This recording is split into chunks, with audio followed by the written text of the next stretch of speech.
اعوذ باللہ السمیع العلیم من الشیطان الرجیم بسم اللہ الرحمن الرحیم وَإِذَا حُيِّيتُم بِتَحِيَّةٍ فَحَيُّوا بِأَحْسَنَ مِنْهَا أَوْ رُدُّوهَا إِنَّ اللَّهَ كَانَ عَلَى كُلِّ شَيْءٍ حَسِيبًا۔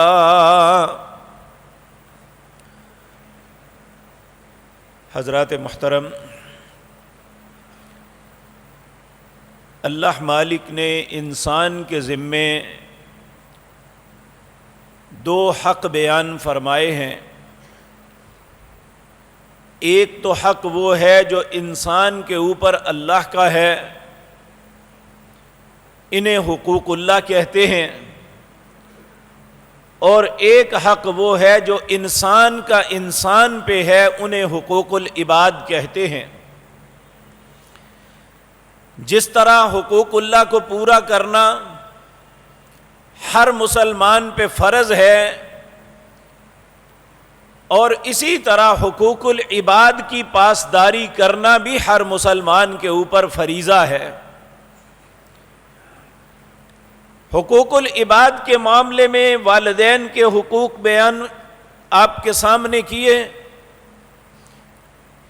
زوجین کے حقوق، میاں بیوی کے، اولاد کے کیا حق ہیں، اور گزشتہ مجلس میں اس بات کا آغاز کیا تھا کہ مسلمان کے مسلمان پر حق کیا ہیں۔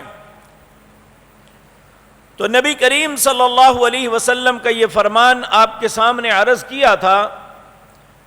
نبی مکرم صلی اللہ علیہ وسلم نے ارشاد فرمایا، یہ حدیث امام مسلم صحیح مسلم کے اندر لے کے آئے ہیں۔ آپ نے فرمایا، حق المسلمی علی المسلم ست، مسلمان کے مسلمان پر 6 حق ہیں۔ ان 6 حقوق میں سے 2 کا تذکرہ گزشتہ مجلس میں آپ کے سامنے عرض کیا تھا۔ ان میں پہلا تھا، نبی کریم صلی اللہ علیہ وسلم نے فرمایا، افشوا السلام، سلام کو عام کرو۔ کیا مطلب؟ ایک دوسرے کی سلامتی کے ضامن بن جاؤ۔ اور دوسرا، وَإِذَا دَعَاكَ فَأَجِبْهُ، مسلمان اپنی مدد کے لیے بلاتا ہے، مسلمان مشورے کے لیے بلاتا ہے، مسلمان کھانے کے لیے بلاتا ہے، بلکہ حکماً اللہ نے فرمایا ہر مسلمان کو وَطْعِمُ الطَّعَامَ، دوسرے کو کھلانے کی کوشش کرو، دوسرے کو کھانے کی کوشش نہ کرو۔ یہ 2 حقوق آپ کے سامنے عرض کیے تھے، اور تفصیل کے ساتھ یہ بات، اور اپنے آپ کو اور آپ سے یہ بات عرض کی تھی کہ ہم سب اپنا جائزہ لیں، کیا ہم ان حقوق کی پاسداری کر رہے ہیں؟ اگر تو کر رہے ہیں تو پھر یقینی بات ہے اللہ کے ہاں سرخ روح ہو جائیں گے۔ اگر ہم ان حقوق کی پاسداری نہیں کر رہے تو صرف حقوق اللہ کی بنیاد پہ کامیابی ممکن نہیں ہے، جب تک حقوق العباد کو بھی پورا نہ کیا جائے۔ اللہ رب العزت ہمیں اس بات کا فہم اور سمجھ عطا فرما دے۔ تو میرے عزیز بھائیو، تیسرا حق جو پیارے نبی جناب محمد الرسول اللہ صلی اللہ علیہ وسلم نے فرمایا، وَإِذَا اسْتَنصَحَكَ فَانصَحْ لَهُ، جب تجھ سے خیر طلب کی جائے تو خیر خواہی کرو۔ اور اس کا دوسرے مقام پہ نبی کریم صلی اللہ علیہ وسلم نے فرمایا، وَيَنْصَحُ لَهُ إِذَا غَابَ أَوْ شَهِدَ، ہر مسلمان پر یہ حق ہے کہ چاہے اس کا دوسرا مسلمان بھائی اس کے پاس حاضر ہے یا نہیں ہے، اس کی خیر خواہی کرے۔ اور یہ بات مجھے اور آپ کو یاد رکھ لینی چاہیے کہ جس دین کے میں اور آپ دعوے دار ہیں، اس دین کے متعلق پیارے نبی جناب محمد الرسول اللہ کا فرمان ہے، الدین نصیحہ، یہ دین ہے ہی خیر خواہی کا نام۔ لوگوں نے عرض کیا خیر خواہی کس سے جی؟ آپ نے فرمایا اللہ سے، اس کے رسول سے اور عام مسلمانوں سے۔ پھر عرض کیا گیا اللہ سے خیر خواہی کیا ہے؟ کہا اللہ کے حکموں کی تعمیل، اس کے فرمودات، اس کے احکامات پہ چلنا، اس کی حرام کردہ چیزوں سے بچنا، یہ حقیقتاً اپنے ساتھ ہی خیر خواہی ہے اگر اللہ رب العزت کے ساتھ یہ معاملہ کرے۔ دوسرا، رسول اللہ کے ساتھ خیر خواہی کیا کہ جس نبی نے ہمیں خیر کے سارے رستے بتائے، جنہوں نے ہر برے رستے سے ہمیں بچنے کی تلقین فرمائی، جنہوں نے ہمارے متعلق یہ فرمایا کہ تم بھاگ بھاگ کے جہنم میں گر گئے ہو، میں تمہیں پیچھے سے پکڑ پکڑ کے جہنم سے بچا رہا ہوں۔ اللہ ہزاروں کروڑوں درود و سلام بھیجے پیارے نبی جناب محمد الرسول اللہ کی ذات مطہرہ پر۔ اب نبی مکرم نے تو خیر کی ہر بات بتا دی، اب ہماری خیر کیا ہے کہ ہم رسول اللہ کی ہر فرمان کو اپنے لیے لازم تصور کریں۔ اور ایک خیر خواہی ہے مسلمانوں کے ساتھ، بلکہ یہ بات یاد رکھیں، حضرت جریر بن عبداللہ رضی اللہ تعالی عنہ روایت کرتے ہیں، کہتے ہیں میں مسلمان ہوا، جب میں نے کلمہ پڑھ لیا تو نبی کریم نے 3 باتوں کی مجھ سے بیعت کی، کیا میرے ہاتھ پہ بیعت کرو، بیعت کا مطلب عہد کرو، میرے ساتھ ایگریمنٹ کرو 3 باتوں پہ۔ سب سے پہلی بات کہتے ہیں بایعت رسول اللہ صلی اللہ علیہ وسلم، میں نے رسول اللہ کے مبارک ہاتھ پہ بیعت کی 3 چیزوں کی، علی اقامت الصلاۃ، کہ میں نماز پڑھوں گا، کہ اللہ نے جو فرائض مجھ پہ عائد کیے ہیں، 5 وقت کی جو نماز فرض ہے، مسلمان ہونے کے بعد میں نے رسول اللہ کے ہاتھ پہ ہاتھ رکھ کے یہ ایگریمنٹ کیا تھا۔ اور نبی کریم جب بھی کوئی مسلمان ہوتا اس کے ساتھ انہی 3 باتوں پہ ایگریمنٹ کرتے۔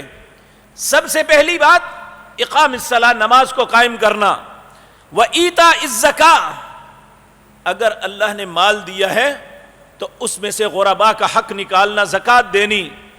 اور تیسری بات والنصح لکل مسلم، میرے ساتھ ایگریمنٹ کرو، ہر مسلمان کے ساتھ خیر خواہی کرو گے۔ اور اللہ صحابہ کرام رضوان اللہ علیہ مجمعین کی زندگیوں کو نور سے بھر دے، یہ ایسے متبع سنت تھے، رسول اللہ کے اتنے فرما بردار تھے۔ آج ان کی زندگی کے واقعات جب پڑھتے سنتے ہیں تو ہمیں افسانہ لگتا ہے، کیا ایک انسان ایسا بھی کر سکتا ہے؟ یہی حضرت جریر بن عبداللہ رضی اللہ تعالی عنہ، یہ ایک مرتبہ ایک گھوڑے کی خریداری کے لیے منڈی میں گئے۔ ایک شخص سے پوچھا، اس نے اپنے گھوڑے کی قیمت 300 درہم بتائی۔ انہوں نے کہا ڈن۔ پھر جب گھوڑے کو چاروں طرف دیکھا تو سوچنے لگے یہ بیچارہ لا علم ہے، اس کے گھوڑے کی قیمت زیادہ ہے۔ پھر اسے کہنے لگے، حالانکہ وہ ڈن کر چکا، کہنے لگے نہیں، اگر میں تمہیں 400 درہم دے دوں؟ وہ کہنے لگا جی میں نے تو 300 پہ ڈن کر دیا، اگر آپ کی مرضی ہے۔ آپ پھر چکر لگایا، اس گھوڑے کو چلا کے دیکھا، پھر آ کے کہنے لگے نہیں، میں اسے 500 درہم میں خریدتا ہوں۔ وہ بڑا متعجب ہوا، کہنے لگا جی میں اس پہ راضی تھا، آپ جیسے آپ کی مرضی ہے۔ حتیٰ کہ 800 درہم اسے دے کے گھوڑا خرید لیا۔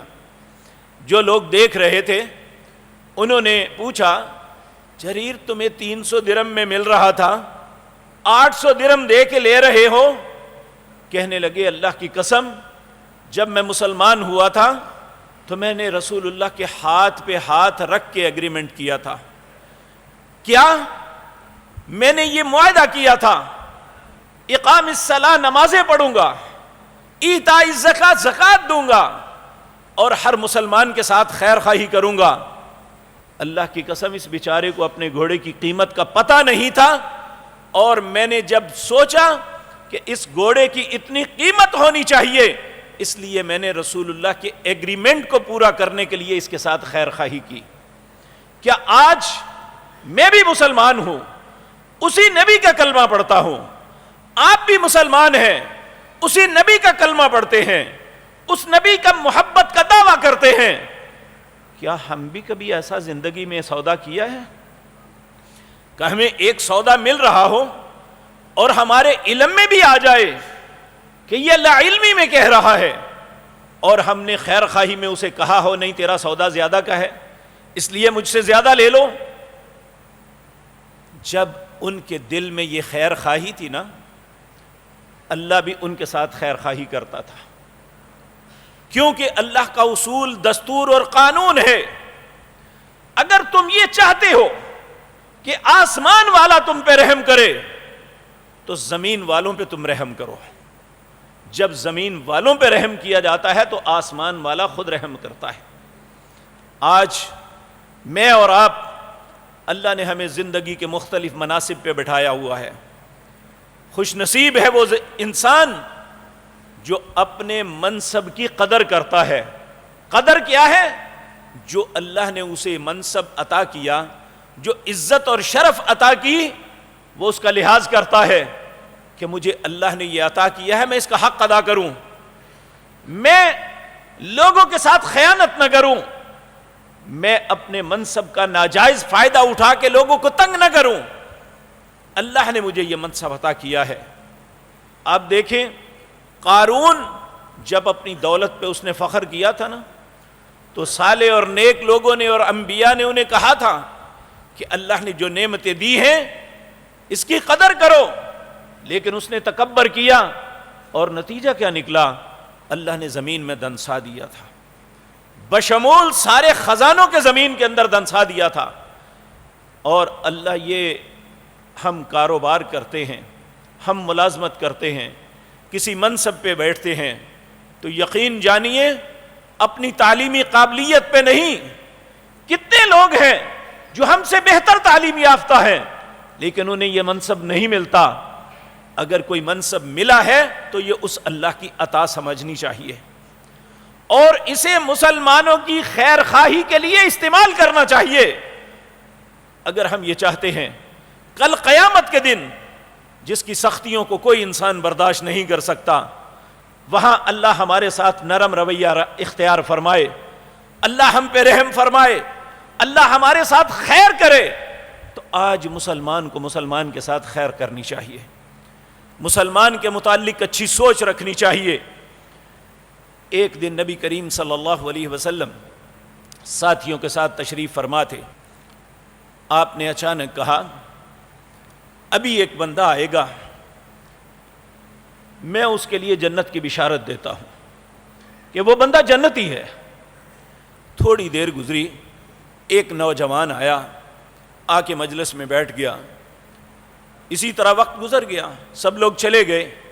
دوسرے دن پھر نبی کریم صلی اللہ علیہ وسلم آپ اپنے ساتھیوں کے ساتھ تشریف فرما تھے، آپ نے پھر کہا ابھی تمہارے اندر ایک شخص آئے گا، میں اسے جنت کی بشارت دیتا ہوں۔ پھر وہی صحابی، وہی نوجوان آیا، آ کے بیٹھ گیا۔ تیسرے دن پھر ایسا ہی ہوا۔ حضرت عبداللہ بن عباس کہتے ہیں میں بچہ تھا تو میں نے ان کے پیچھے چل پڑا، انہیں کہا کہ میرے بابا کے ساتھ میرا کچھ کلیش ہو گیا ہے، میرے بابا مجھ پہ ناراض ہو گئے ہیں، اگر آپ کچھ دن مجھے اپنے پاس رکھ لیں۔ انہوں نے کہا مجھے کوئی اعتراض نہیں، وہ ان کے ساتھ چل پڑے، دن رات ساتھ رہے۔ جب ایک دن گزر گیا، 2 دن گزر گئے، 3 دن گزر گئے، آخر کہنے لگے چچا بات یہ ہے کہ میرے باپ سے ساتھ ناراضگی کوئی نہیں، وہ یہ میں نے ایک ہیلا کیا تھا، اصل میں بات یہ ہے کہ رسول اللہ نے فرمایا صلی اللہ علیہ وسلم ابھی ایک جنتی شخص آئے گا۔ دوسرے دن پھر کہا، تیسرے دن پھر کہا، ہر دفعہ آپ ہی تشریف لائے، لیکن میں نے آپ کے اعمال دیکھنے کے لیے کہا کہ آخر ایسا کون سا عمل ہے جس کی وجہ سے آپ نے 3 دن مسلسل آپ کو جنت کی بشارت دی؟ نمازیں بھی آپ بھی پڑھتے ہیں، ہم بھی پڑھتے ہیں، تہجد آپ بھی پڑھتے ہیں، ہم بھی پڑھتے ہیں، اور فلاں فلاں معاملے آپ بھی کیے، ہم بھی کرتے ہیں، مجھے کوئی ایسی خاص بات نظر نہیں آئی. تو وہ ہنس کے کہنے لگے بیٹے وہ راز پانا چاہتے ہو کہ جس کی وجہ سے رسول اللہ نے مجھے جنت کی بشارت دی؟ انہوں نے کہا ہاں 3 دن سے یہی کھوج لگانے کے لیے تو آپ کے ساتھ ہوں. تو کہنے لگے اس ذات کی قسم ہے جس کے قبضے میں میری جان ہے، میں نے اپنے دل کے اندر کبھی کسی مسلمان کا بغض نہیں پالا. تو یہی وہ سبب تھا کہ مسلمان کے متعلق اپنے دل میں بغض رکھنا.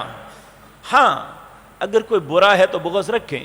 نبی کریم صلی اللہ علیہ وسلم کا ارشاد ہے من احب للہ وابغض للہ واعطى للہ ومنع للہ فقد استکمل الایمان.